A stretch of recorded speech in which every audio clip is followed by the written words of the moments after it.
You are listening to episode number 94 of the Secondary Science Simplified podcast. Welcome back and happy September. I am excited for a new month to kick off a new series on grading practices that will wrap up our summer of podcast PD together. I cannot believe the end is here. But before we wrap it up, I have so much I want to talk to you about in regards to grading.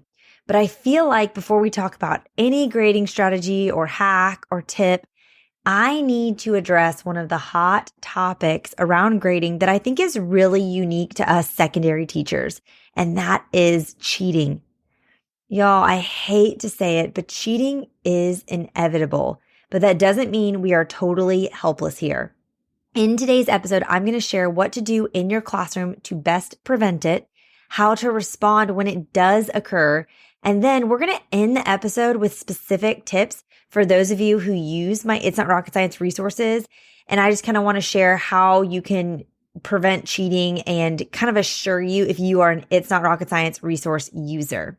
So we're going to kick off this series on grading practices with the most depressing topic to me, just so then we can move on to more positive things like you grading way less this year. Okay, let's dive in.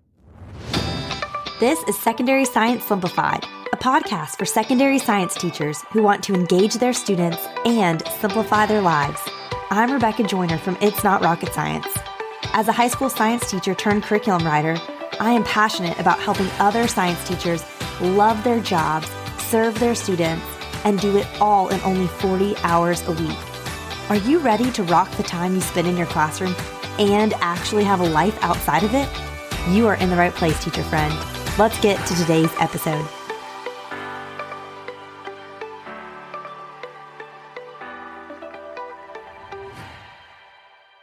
All right, so I know I said at the top of the episode, this feels kind of depressing to me because I feel like the topic of cheating, it just makes me feel sad, okay? Because the sad truth of cheating is where there is a will, there is a way. Another way you may have heard this before is cheaters are going to cheat, period. And I'm not saying that kids are entirely hopeless, but I don't know if I've ever known a group of high school students that didn't have at least one, but typically many in there that were prone to cheat.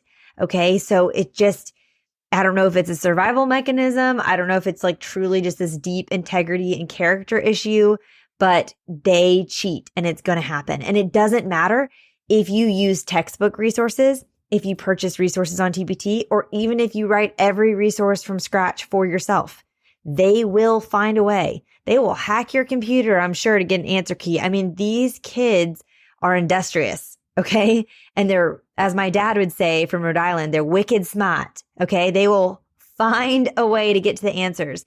And I try to make this humorous because genuinely it does make me so sad. I have such a strong sense of justice.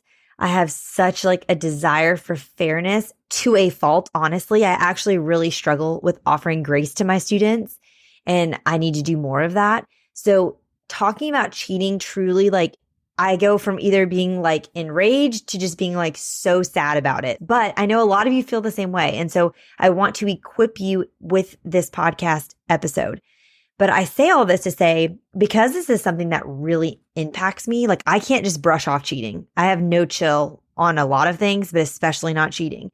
And so because of that, I want to encourage you that I have spent a lot of time thinking about this. I've spent a lot of brain cells, a lot of hours on this. I've talked to so many different people about this.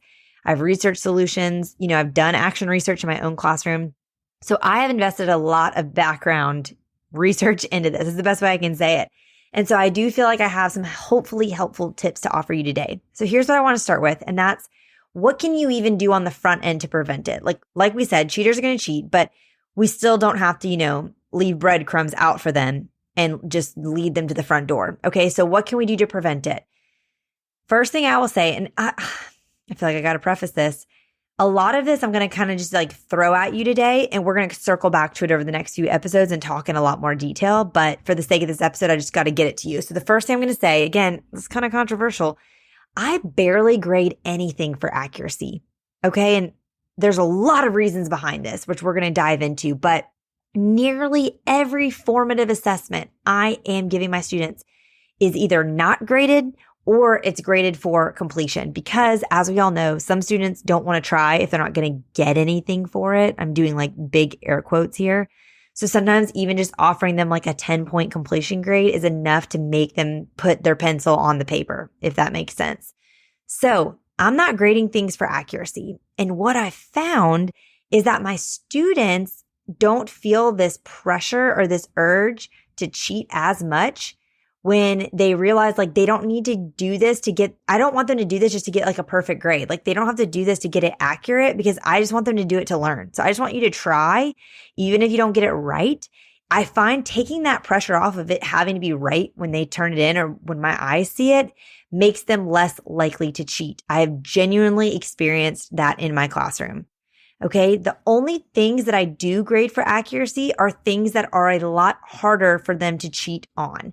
So these would be things like labs, projects, and of course, tests, which we'll talk about later. And here's why. Think about it. It is very hard as a teacher to truly catch someone cheating. We always have our hunches. You can really think you know for sure.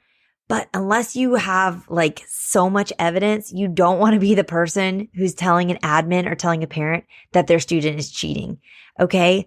So we have to like figure out another way to do this. And so that's where I just, to avoid it, I try to make it so it's a lot harder for me to even like know that they're cheating because again, a lab and project and stuff, you can't, it's so easy to catch someone cheating on a lab because no two labs should ever be the same. Okay, now I know you're like, but they're in lab groups. Okay, but yeah, they have the same numbers, but like everything else can be different. And we'll talk more about grading labs in a future episode. And here's my other thing too about like not really grading a lot for accuracy. My problem is the students that do have integrity and are trying to do the assignment as they should on their own without cheating, they can sometimes get punished. Because if you're grading all this stuff for accuracy and someone else is cheating, they're getting a better grade than the student that's actually trying their hardest and just not actually getting it. And so I just like to eliminate that variable. And that's why, again, I'm not really grading much for accuracy at all. And any work that I am grading is done in class, in person, period. Y'all, there is no way for you to ensure the authenticity and the reliability of an assessment if you aren't monitoring its completion. These kids cannot be trusted. If you're sending work home, I always tell my students, I assume the worst. That way it surprises me if you do any better than the worst. Then I'm just like pleasantly surprised. I assume if I'm sending an assignment home, they are cheating, period. Whether that's off of another student, whether that's on the internet, whether that's using ChatGPT or some other AI software. Okay, so if you're giving them an assessment and you're wanting to grade it for accuracy to see how much they know, you should not be giving it to them outside of class, period. You should be doing it in class. That way, at the minimum, you can always be walking around, monitoring, making sure they're not on their phones if they're not supposed to be, or they're not just copying down the person's next to them, or, they slide it under their paper and just start writing. So you're always monitoring. When students are doing classwork, they're doing a test in your room, you're not just sitting at your desk grading. You are walking around constantly. Constant vigilance. That is what you're doing. Now, if you're listening and you're like, well, I'm still doing part virtual teaching, or what about if we have another pandemic and we're in distance learning again, whatever. I said this in 2020 and I'll say it again. If you're in a virtual teaching situation, I would not be giving any tests. No tests. There's no way that you can ensure that what they're doing is actually their work. And again, even if you're like, but I trust them, or we have this software, it punishes the kids that are actually doing it on their own. And then all these kids who've got mom and dad in the back doing the test with them, or, they're Googling it off to the side on their iPad. Well, they're on the thing here. Or even if you have your camera on them, like y'all, they will do whatever it takes to cheat. Like I said, cheaters gonna cheat. So I would not even do a test like that. I would make all of my assessments at home if I'm virtually teaching, all creative, non-traditional type summative assessments, projects, things like that are going to be a lot harder to cheat on. Again, where there's a will, there's a way, but we want to eliminate those variables. Okay, so I'm barely grading anything for accuracy. Most things are for completion. All work that I am grading is going to be done in class. I'm not grading anything done outside of class. And that leads me to my next point, which is I don't do homework. Now, so many thoughts on this. more on this in episode 96 coming in 2 weeks. So stay tuned in 2 weeks. I'll talk more about why I don't do homework, but this is one of the reasons. They can literally copy any of it. And speaking of all of the AI stuff and the ChatGPT, they can literally put in your homework assignment and have ChatGPT spit the answers out to them. And you can train ChatGPT to even spit out work for you. Okay. So again, like, it's like, why do this just for them to go cheat? Like, to me, there's no point to it. Not going to go on a tangent here. We're already 10 minutes in. So I'm going to save that for episode 96, but I would not be doing homework. That's another way to prevent cheating, is like, okay, no homework. Everything you're doing is in my room with my eyeballs on you because I don't trust you farther than I can throw you, which is not far. Okay. Now, when it inevitably happens, what do you do with it? How do you deal with this? I get emails about this all the time, you guys, and I'm always here to help, always here to provide my opinion, try to encourage you, give you my advice. But here's the thing. This is an academic integrity issue, and thus this is an admin issue. You need to get your admin on board with this. Whatever your mode of action is for dealing with cheating, you need admin to back you up on it, and they need to be aware of it. Because if a kid is cheating in your class, they're probably cheating elsewhere. And so this is bigger than just your classroom. And I genuinely believe the parent needs to know. Now, I interviewed my chemistry teacher, Zach Matson. I've interviewed him like 1,000 times, it feels like now. All my best episodes are with him. Episode 35, I think it is, and then definitely episodes 70 and 71. But back in episodes 70 and 71, we talked about cheating, and he likes to try to reason with the kid first, which is totally fine. Like, he kind of tries to be like, hey, you and I both know what happened here. Let's kind of try to come up with a solution so I don't have to get your parents and the admin involved. If that works for you, go for it. You got to do what's best for your personality. For me, again, my bar of justice, like, no, I'm not making a deal with you. I'm not making a compromise. I'm not showing you grace, because I feel like if you're going to cheat once, you're going to cheat again. And so I want to draw a line in the sand here. But also, I've told you all, one of my weaknesses is not showing grace. So I'm not saying I'm right in this. Matson could be doing this a lot better than me. I don't know. I'm just saying for my personality, that's how I handle it. And you got to do what you can sleep with at night. But I think some really good universal advice that Matson offered was, he said, never directly accuse a student of cheating or, say that to a parent. You got to avoid the wrath of that. And so he had some great language, like saying things, whether that's in an email or with a student, hey, some suspicious things occurred here, and I'm just trying to get to the bottom of it. And I think this is especially important because we need to help parents who may not see it as a big deal, or who are just trying to get you to give their students grace and say, hey, here's the thing. I'm bringing you in on this. Not sure what went down, but I feel like there were some suspicious things happening. A lot of papers looking the exact same. Or, we had a fire alarm go off in the middle of the test, and then when we came back, like, things were looking shady. I'm just trying to get to the bottom of it. And I want to talk to you about this because if your student was a part of this, wouldn't you rather they learn this hard lesson now with the repercussions of cheating or suspicious activity, because you don't want to necessarily call it cheating, then just let this slide, and then they realize they got away with it, and then that empowers them, and then this continues happening again when they're in college or in their job or with a partner in a relationship, and the consequences are a lot graver. I know people hate this phrase, but it's a slippery slope. Like, if you cheat on one thing and you get away with it, I swear it creates neurological pathways that make you feel like it's okay and you can do it again. And like I said, ultimately, this is a character issue. This is an integrity issue. So if it's in their character to cheat and we don't address it and treat it seriously, they're going to do it again.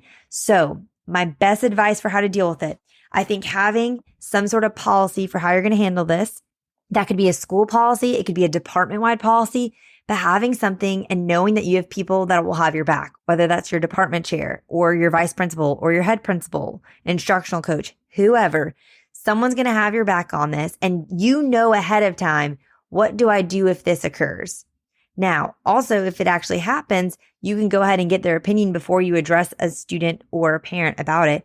And again, we're not going to say anyone's cheated unless we're 1,000% sure. We're just going to say suspicious things have happened. I'm trying to get to the bottom of it and see if you were a part of it, and then go from there.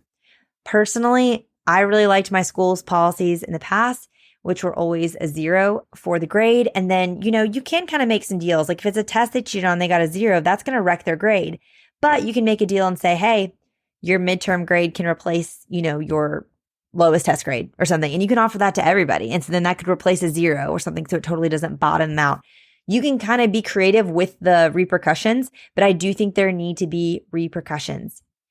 So all that to say, get some people on your team, get admin on board, seek counsel on this. I just don't think anyone should be handling a cheating situation on their own. But hopefully, if you follow some of the other advice at the top of the episode, you're going to prevent a lot of kind of the petty cheating issues, which then kind of just narrows us down to cheating on big things like projects and tests. And then those will be handled, with more of a team of people. Now, something I mentioned earlier that I feel like I need to bring up again is labs. And I know it's kind of hard to grade with labs because you're like, well, if they do it in a lab group, of course they're going to have the same stuff. So here's what I would say on that. You have a couple ways you can handle this. One, you can just collect one paper per lab group. So don't even collect 4, just collect one, period, and it counts for everyone. The second thing you can do when you grade labs is only grade the analysis section and tell the lab groups your analyses should be written uniquely, period. If there's, more than 50% of it is word for word, I'm going to say you cheated. I don't know how you want to handle that. It's up to you. You can have them do their lab write-ups on a Google Doc, and you can kind of see every single person who's typed into it and what they've typed and what their contribution was. So there are ways you can get around that with labs if that's a concern of yours with them copying that. But we'll talk more about grading labs also in a future episode. I think that's going to be episode 97. So stay tuned for that. Now, the last advice I want to leave you is going to be specifically for those of you who might own some of my It's Not Rocket Science resources, my units, my full year curricula, or maybe you've thought about buying them in the past, but you're hesitant because you're like, I don't want to purchase resources online because my students will go on and potentially, buy the units, buy the curriculum to get the answer keys. So here's the thing I always like to preface with.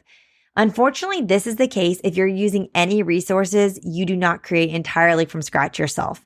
So if you get anything even for free from another teacher, they could have gotten that from a different teacher, answer keys floating around online on Google.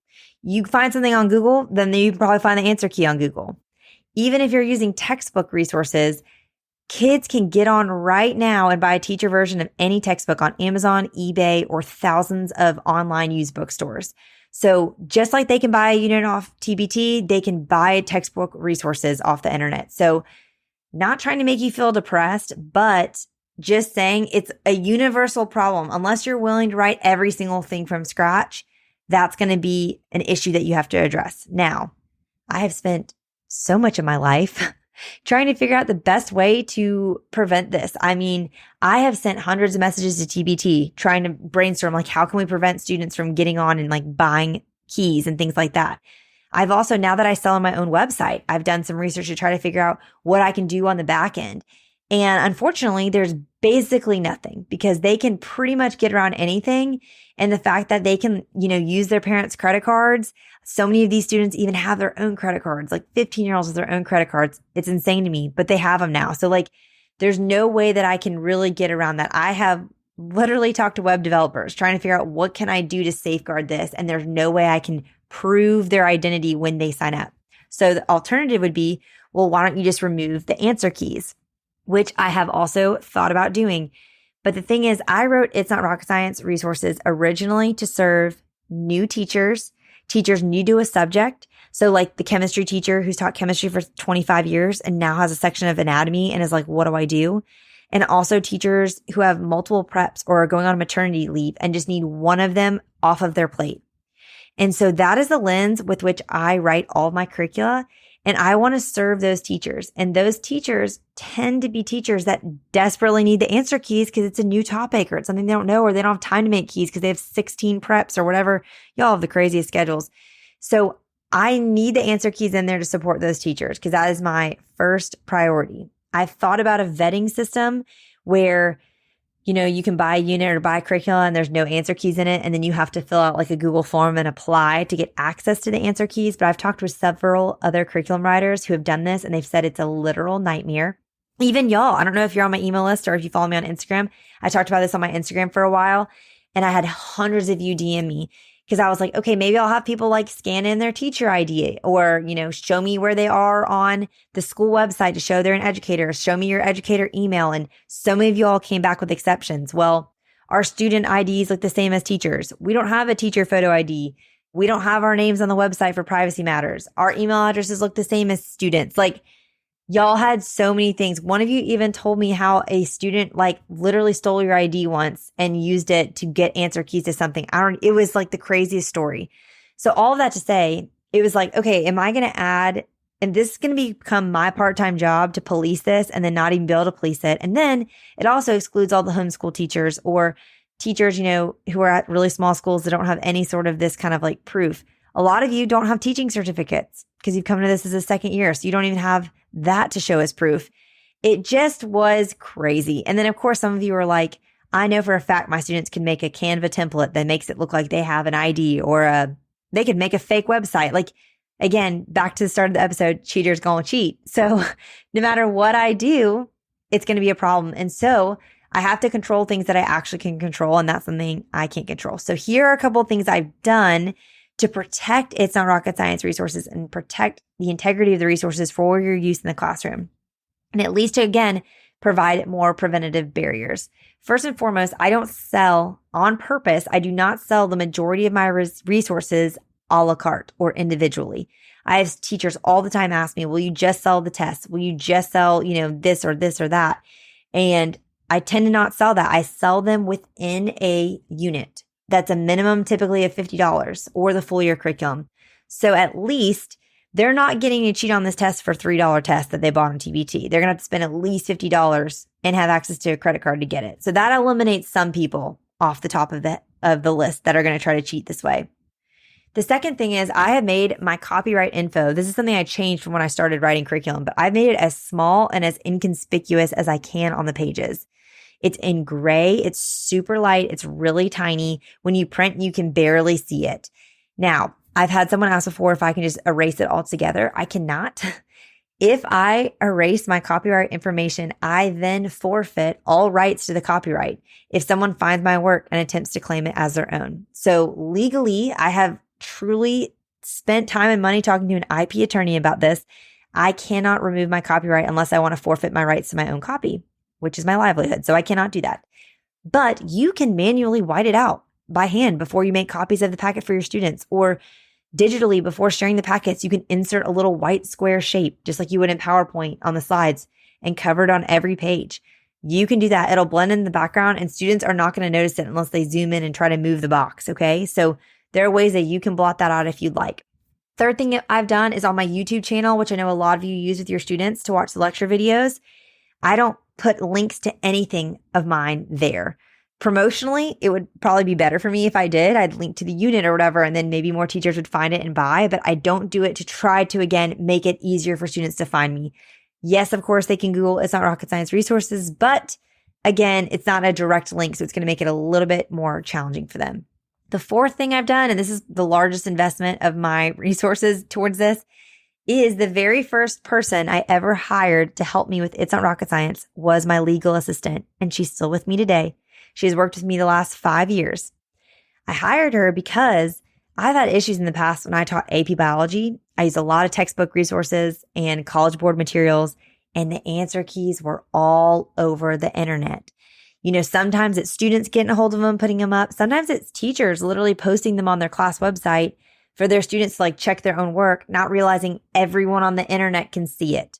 Or they post it in a shared drive in their district. Someone else grabs it and posts it on the internet. So needless to say, this was such a headache for me as an AP biology teacher using College Board resources that I started paying her to spend several hours a week searching for my answer keys that may be posted on the internet. So the good news is it will be much harder and nearly impossible, since she's so good at her job, for teachers use It's Not Rocket Science resources to find answers anywhere to my resources for free, because she is scouring the internet every week to get them removed.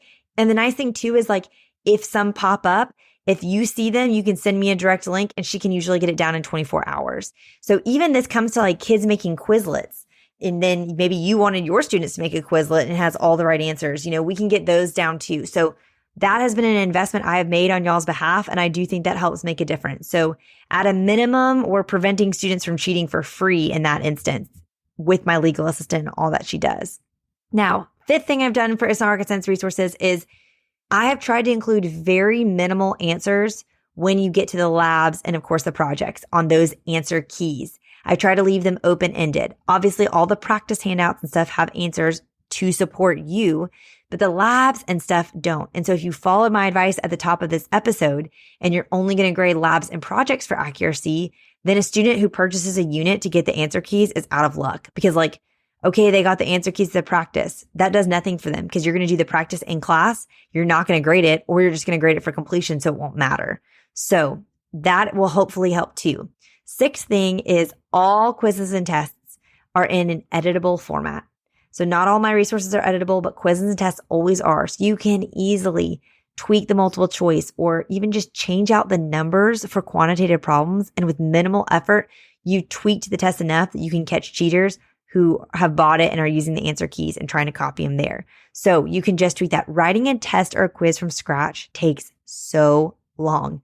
So you're still getting a lot of value by having those included for you. And now all you have to do is change a couple things here and there. Boom, you are done.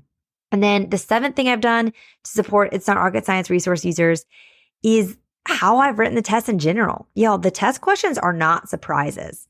You could honestly make all of your tests open note to kind of eliminate that barrier of cheating and make it an even playing field for everyone if you wanted. The test questions, especially for honor students, are written to be application really anyway.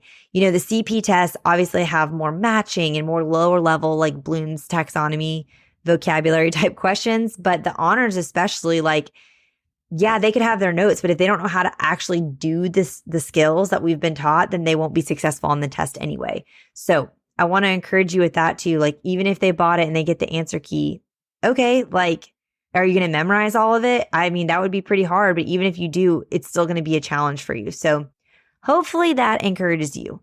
All of that to say, I clearly have a lot to say about cheating because I got so fired up about it, but here's my action step for you today. I want you to get with your department or with your admin and come up with a universal strategy you guys can stack hands on for handling suspicious activity in your classroom, okay? Have a group game plan so you are not alone in this. I don't want you to ever be alone in this.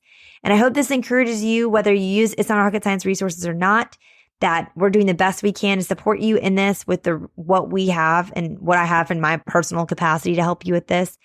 And hopefully we can be preventative in other ways that it doesn't even matter whether you're using resources you've made or not, because you're only going to be grading certain things anyway. And so hopefully that'll help eliminate some of the desire or pressure that these students feel in order to need to cheat. All right, that's it. You can find anything I've mentioned or reference or little summary about this episode in the show notes at itsnotrocketscienceclassroom.com/episode 94. And for today's review, let's see if someone who has caught someone red-handed in some suspicious activity wants to leave a rating and a review for the podcast. I'd love to hear from you and how this episode helped you and how much you're enjoying the Secondary Science Simplified podcast. And if that's not you, I'll see you next week and we'll talk more about grading practices.